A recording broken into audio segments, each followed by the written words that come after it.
अस्सलाम वालेकुम दोस्तों, आज की वीडियो में मैं आपको कुछ ऐसे मशवरे दूंगा जो कि नए शायकीन के लिए हैं। वो शायकीन जो कि लव बर्ड्स की तरफ आना चाहते हैं और लव बर्ड्स रखना चाहते हैं, या फिर वो दोस्त जो कि ऑलरेडी लव बर्ड्स रख रहे हैं। तो आज मैं उनको बताऊंगा कि किस तरीके से वो लव बर्ड्स के ऊपर काम करके उससे अच्छे से अच्छी ब्रीड हासिल कर सकते हैं और किस तरीके से वो अपनी म्यूटेशन बना सकते हैं। क्योंकि अगर हम सस्ते से सस्ता बर्ड भी खरीदें तो उसे भी हम म्यूटेशन में इस्तेमाल कर सकते हैं। आज की वीडियो में आपको कुछ ऐसी चीजें बताऊंगा जिसके ऊपर अगर आप अमल करते हैं तो इंशाल्लाह आने वाले कुछ अरसे में आपके पास अच्छे खासे बर्ड्स होंगे जो कि आपको बहुत ही अच्छा फायदा देंगे। तो आज की वीडियो में हम इन तमाम चीजों को डिस्कस करेंगे, मगर वीडियो की तरफ जाने से पहले जिन दोस्तों ने अभी तक हमारे चैनल को सब्सक्राइब नहीं किया है वो हमारे चैनल को सब्सक्राइब करके बेल का बटन दबाएं। दोस्तों के ये क्वेश्चन आते थे कि कौन से बर्ड को किससे लगाने से हमें क्या फायदा मिलेगा, और अक्सर औकात आपने देखा होगा कि जब कभी भी कोई बर्ड्स अगर कोई खरीदता है तो लोग उन्हें बताते हैं कि ये फलां बर्ड का स्प्लिट है और इसे फलां बर्ड के साथ लगाने के साथ आपको ये रिजल्ट मिलेगा। मगर अक्सर औकात ऐसा होता है कि वो तमाम की तमाम बातें गलत होती हैं। जो बंदा बर्ड्स की म्यूटेशन के बारे में नहीं जानता है और वो म्यूटेशन के ऊपर काम करना चाहता है तो उसके लिए ये बहुत ही मुश्किल होता है कि किसी के मशवरे पे बर्ड्स ले और उसको जो है आपस में लगाएं और फिर उससे ब्रीड ले। एक बात मैं आपको बताता चलूं कि जो सबसे अच्छी चीज है वो ये है कि आप खुद इल्म हासिल करें। बहुत ही आसान टॉपिक है। 4 टाइप की टोटल म्यूटेशन होती हैं। अगर आप उनकी बेसिक समझ जाएं तो बाकी समझना आपको बहुत ही आसान हो जाएगा, और मैंने बहुत ही आसान लफ्जों में आप दोस्तों को समझाने की कोशिश की है। बहुत सारे लोग ऐसे हैं जो कि अभी भी इस वीडियो के ऊपर कमेंट करते हैं और ये कहते हैं कि आप सिर्फ और सिर्फ ये बता दिया करें कि फलां बर्ड्स के साथ लगने से फलां बर्ड्स का बच्चा पैदा होगा। मेरी एक बात है, अगर मैं मिसाल के तौर पर आपको भी ऐसे ही बताऊं कि अगर आप इन 2 बर्ड्स को लगाते हैं तो आपके पास ये रिजल्ट आएगा, अगर आपको पता ही ना हो कि ये रिजल्ट कैसे आएगा तो मेरे ख्याल में आपके जो इल्म होगा वो नाकिस इल्म होगा। यानी कि आपको हर वक्त जो है किसी न किसी ऐसे बंदे की जरूरत होगी जो कि आपको ट्रेन कर सके, जो कि आपको बता सके कि कौन से बर्ड्स लगाने से क्या होता है। क्योंकि अगर आपका अपना कंसेप्ट क्लियर नहीं है तो आप कभी भी इस चीज के ऊपर अमल नहीं कर सकते हैं और आप इससे अच्छा फायदा नहीं हासिल कर सकते हैं। अगर कोई भाई ये कहना चाहता है कि मैं सिर्फ और सिर्फ ऐसे वीडियो बनाऊं कि जिससे मुझे पता लगे कि 2 बर्ड्स को आपस में लगाऊं तो उनमें से जो बच्चे निकले सिर्फ उसके बारे में बताऊं, तो वो आप जाके जेनेटिक्स कैलकुलेटर के ऊपर भी सर्च कर सकते हैं, जिसमें अगर आप 2 बर्ड्स की कलेक्शन करते हैं तो आपको खुद ब खुद ही बता देता है कि इन बर्ड्स की जो आपने पेयरिंग की है इसमें से किस टाइप के बच्चे आने वाले हैं। तो इस वजह से मैं जो है जेनेटिक्स कैलकुलेटर के ऊपर काम नहीं करना चाहता। मैं चाहता हूं कि आप लोग जो है खुद ब खुद सीखें और आप लोगों को इसके बारे में पता लगे, ताकि आपको किसी से पूछने की भी जरूरत ना पड़े और आप खुद ब खुद इसमें एक्सपर्ट हो जाएं। दूसरी चीज यह है कि बहुत सारे दोस्त ऐसे होते हैं जो कि कहते हैं कि हमारे पास बजट नहीं है तो हम कैसे स्टार्ट करें। जैसा कि आपको मालूम है कि कुछ म्यूटेशंस ऐसी होती हैं जो कि सस्ती होती हैं और कुछ म्यूटेशन ऐसी होती हैं जो कि बहुत ही एक्सपेंसिव होती हैं। जैसे कि इससे पिछली वीडियोस में मैं आपको बता चुका हूं कि हम लोग सस्ती म्यूटेशन से एक्सपेंसिव म्यूटेशन कैसे हासिल कर सकते हैं, आप वो वीडियो जरूर देखें।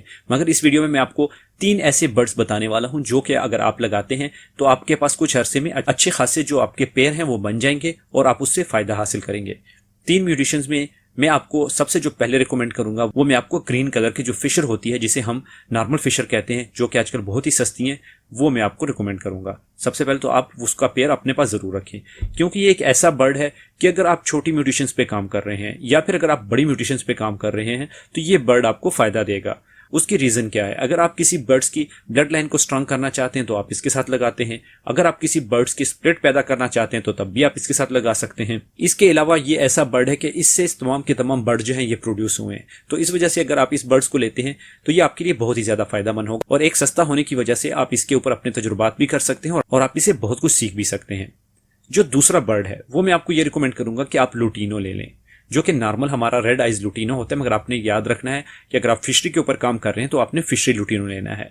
आपने ये नहीं करना कि आप कोई पर्सनाटा लुटीनो ले लें या पीच फेस ले लें, तो आपने ये नहीं करना। आप सिंपल और सिंपल जो फिशरी लुटीनो होती हैं वो आपने ले लेनी है और उसे आपने अपने इन बर्ड्स के साथ लगाना है। जो हमारे पास तीसरी पेयरिंग है वो आपने ये करनी है कि आपने जो नॉर्मल ब्लू बर्ड होते हैं, जो नॉर्मल ब्लू फिशरी होती है, उसे आपने ले लेना है और उसको भी आपने इसी तरीके से क्रॉस करवाने हैं। क्रॉस किस तरह करवाने हैं? आपने ये नहीं करना कि आपने ब्लू के साथ ब्लू लगा दिया या फिर आपने लुटीनो के साथ लुटीनो लगा दिया या फिर आपने ग्रीन के साथ ग्रीन लगा दिया। आपने हरगिज ऐसा नहीं करना, क्योंकि इस वक्त हम लोग म्यूटेशन के ऊपर काम करना चाहते हैं। आपने ये करना है कि आपने इनकी क्रॉस ब्रीड करनी है, यानी कि ब्लू के साथ आप लुटीनो को भी लगा सकते हैं, ब्लू के साथ आप फिशरी को भी लगा सकते हैं, ताकि आप उनसे ज्यादा से ज्यादा स्प्लिट हासिल करें। अगर आप लुटीनो के साथ फिशरी को लगाएंगे तो उससे ये फायदा होगा कि आपके पास जो स्प्लिट आएंगे वो इनो के स्प्लिट होंगे, और साथ ही साथ अगर आप उसको फिर ब्लू के साथ लगाते हैं तो आपके पास ओरिजिनल जो फिशरी की अल्बाइनो है वो आ जाएगी। हमेशा याद रखें कि जो नॉर्मल अल्बाइनो आप मार्केट से लेते हैं वो जो होती है उसमें बहुत सारी ऐसे बर्ड्स होते हैं जो कि फिशरी नहीं होती, वो ज़्यादातर पर्सनाटा पाई जाती हैं। पाकिस्तान में इसके ऊपर काम नहीं किया गया है, इस वजह से पाकिस्तान में जो फिशरी बर्ड्स हैं वो बहुत ही कम आपको मिलते हैं। तो आपने क्या करना है कि आपने खुद ही अल्बाइनो प्रोड्यूस करनी है। देखिए अल्बाइनो भी इतनी एक्सपेंसिव म्यूटेशन नहीं है, इसी वजह से मैंने आपको नहीं कहा कि आप भी अल्बाइनो को भी खरीदें। मैंने जो आपको 3 रिकमेंडेशन दी हैं उसमें अल्बाइनो का जिक्र नहीं था, क्योंकि अल्बाइनो उन्हीं तीनों में से आप खुद प्रोड्यूस कर सकते हैं।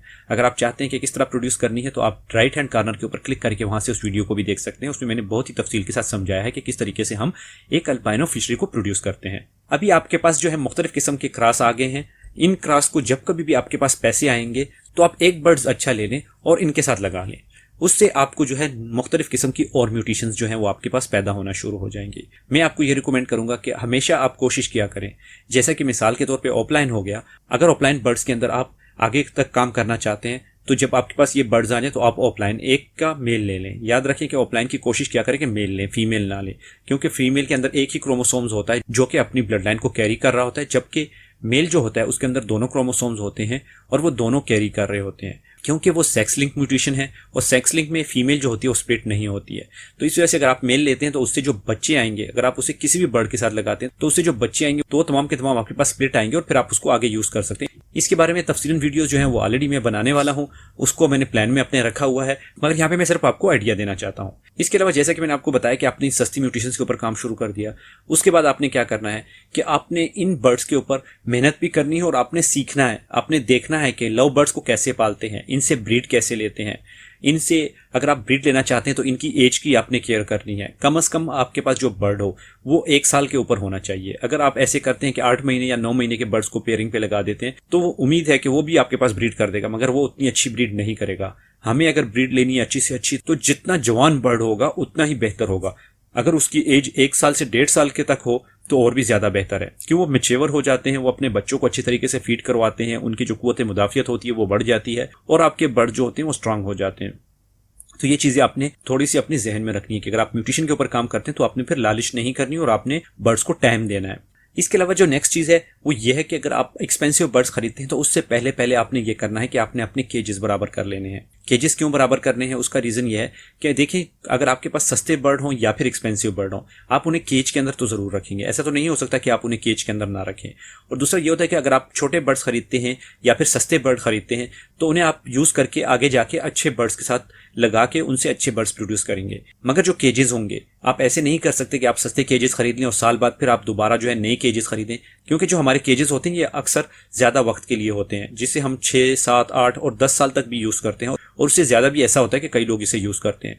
तो आपने क्या करना है कि केजेस आप कोशिश करें कि स्टार्टिंग से ही अच्छे केजेस लें ताकि आपको बार बार चेंज करने की जरूरत ना पड़े। अगर आपका ब्रीडिंग सीजन चल रहा हो तो उस वक्त तो मैं आपको रिकमेंड नहीं करूंगा कि आप केजेस को चेंज करें। अलबत्ता यह है कि जो बर्ड्स ब्रीड से फारिग हो जाते हैं तो आप उसकी केजेस को चेंज कर सकते हैं। तो इस वजह से मेरी रिकमेंडेशन यह है कि स्टार्टिंग से ही आप कोशिश करें कि अच्छी केजेस लें। इसके अलावा आपके पास जो है कॉलोनी होनी चाहिए, और वो छोटी कॉलोनी हो या फिर बड़ी हो। जितनी बड़ी कॉलोनी होगी आपके बर्ड्स के लिए उतना ही बेहतर है। अगर नॉर्मल कॉलोनी है तो उसमें फिर आप बर्ड्स की मिकदार कम करके रख सकते हैं, अपने बर्ड्स के ऊपर देख के उस हिसाब से बनाएं। हमेशा एक प्लान बना के रखें कि मैंने अपने बर्ड्स से ये वाली ब्रीड लेनी है और उस हिसाब से आप अपनी कैलकुलेशन करके रखें कि अगर मैं कौन कौन से बर्ड्स लगाता हूं तो कौन से हमारे पास बर्ड्स के बच्चे आएंगे और फिर कितने अरसे के बाद अगर मैं उन्हें दोबारा लगाता हूं और किस बर्ड्स के साथ लगाता हूं तो उसके साथ हमारा क्या रिजल्ट आने वाला है। इसके अलावा कोशिश किया करें कि जो बर्ड्स के रिंग होते हैं वो अपने बर्ड्स को जरूर पहनाया करें। उससे ये होगा कि आपको पता होगा कि आपके बर्ड्स कौन सी डेट में जो है वो पैदा हुए थे या फिर आपके बर्ड्स कौन से मंथ में कौन सी ईयर में पैदा हुए थे। उनका रिकॉर्ड आप रख सकते हैं, एक अपने पास लॉग बुक रख सकते हैं जिसके अंदर आप ये करें कि ये कौन सा बर्ड्स है और कौन से सीजन में ये पैदा हुआ है। और उसके अलावा आप इनके मुख्तलिफ किस्म के सॉफ्टवेयर भी हैं जिसके अंदर आप जो है अपने बर्ड्स का डेटा पूरा डाल सकते हैं, जैसे कि कैटेगरी के सॉफ्टवेयर होते हैं। उसमें आपको पता लगेगा कि कौन सा बर्ड्स किसका बच्चा है और कौन से बर्ड्स से ये निकला है। अगर आप अपने बर्ड्स की रिकॉर्ड कीपिंग करते हैं तो उससे भी आपको बहुत फायदा होगा, क्योंकि अगर आप फ्यूचर म्यूटेशन के ऊपर काम करना चाहें तो उससे आपको पता लगेगा कि कौन सा बर्ड्स कौन से बर्ड से निकला है और किस चीज का वो स्प्लिट है और किस चीज का स्प्लिट नहीं है। और एक चीज ये है कि आप लोगों ने दिल बिल्कुल भी छोटा नहीं करना। जितने भी बड़े ब्रीडर हैं जो कि आजकल आपको मार्केट में दिखाई दे रहे हैं, जिनके नाम है, वो भी एक वक्त में ऐसे ही ब्रीडर हुआ करते थे जैसे कि अभी एक नया ब्रीडर हो या फिर एक नया शौकीन हो। उन लोगों ने भी अपने पहले छोटे बर्ड्स लगाए, उनसे सीखना शुरू किया और फिर आहिस्ता आहिस्ता करते करते वो बड़े बर्ड्स की तरफ चले गए। आप लोग भी ऐसे ही करें, स्टार्टिंग लें और स्टार्ट में आप ऐसे ऐसे बर्ड्स लगाएं जो कि आपको सस्ते में मिल रहे हों और आहिस्ता आहिस्ता करके आप इन्हें बढ़ा सकते हैं। वीडियो काफ़ी लंबी हो गई, इस वजह से मैं इस वीडियो को यहाँ पे स्टॉप करूंगा। अगर किसी भाई का कोई भी क्वेश्चन है जो कि जेनेटिक्स से रिलेटेड है तो वो मुझे ज़रूर बताएं। और एक और चीज़ मैं बताता चलूं कि बहुत सारे दोस्तों का एक क्वेश्चन था जो कि हमें बार बार आ रहा है। लोग कहते हैं कि जो क्रोमोसोम्स होते हैं म्यूटेशन में, एक्स और एक्स जो होता है वो फीमेल होती है और जो एक्स और वाई होता है वो मेल होता है। मैं यहाँ पे थोड़ी सी करेक्शन करना चाहूँगा उन दोस्तों के लिए कि अगर आप ह्यूमन की म्यूटेशंस के ऊपर काम कर रहे हैं तो फिर आपके पास एक्स और एक्स जो होगा वो फीमेल होगी और एक्स और वाई जो होगी वो मेल होगा। मगर बर्ड्स में ऐसा नहीं होता, बर्ड्स में कंप्लीटली इसके ऑपोजिट होता है। नॉर्मली बर्ड्स के लिए जो वर्ड्स यूज होते हैं वो डब्ल्यू और जेड यूज होता है और जेड और जेड यूज होता है। मगर इसको सिंपल बनाने के लिए जितने भी ब्रीडर्स हैं या जितनी भी आजकल की बुक्स वगैरह आ रही हैं उन तमाम के अंदर इसे एक्स और वाई के साथ जाहिर किया गया है। एक्स और एक्स जो होते हैं वो मेल के लिए और एक्स और वाई जो होती हैं वो फीमेल के लिए जाहिर होती हैं। अलबत्ता इनकी जो फंक्शन है वो भी कंप्लीटली ह्यूमन से डिफरेंट है। तो ये क्वेश्चन जिन भाइयों का था तो उम्मीद करता हूँ कि उन भाइयों को इसकी समझ आ गई होगी। ये तो थी आज की हमारी वीडियो। उम्मीद करता हूँ कि आपको पसंद आई होगी। अगर आपको पसंद आई हो तो वीडियो को लाइक करें, व्हाट्सएप, फेसबुक, ट्विटर, इंस्टाग्राम और सोशल मीडिया पे अपने दोस्तों के साथ इसे जरूर शेयर किया करें ताकि उन्हें भी इससे ज्यादा फायदा हो। बाकी मिलते हैं अगली वीडियो में, तब तक के लिए अल्लाह हाफिज।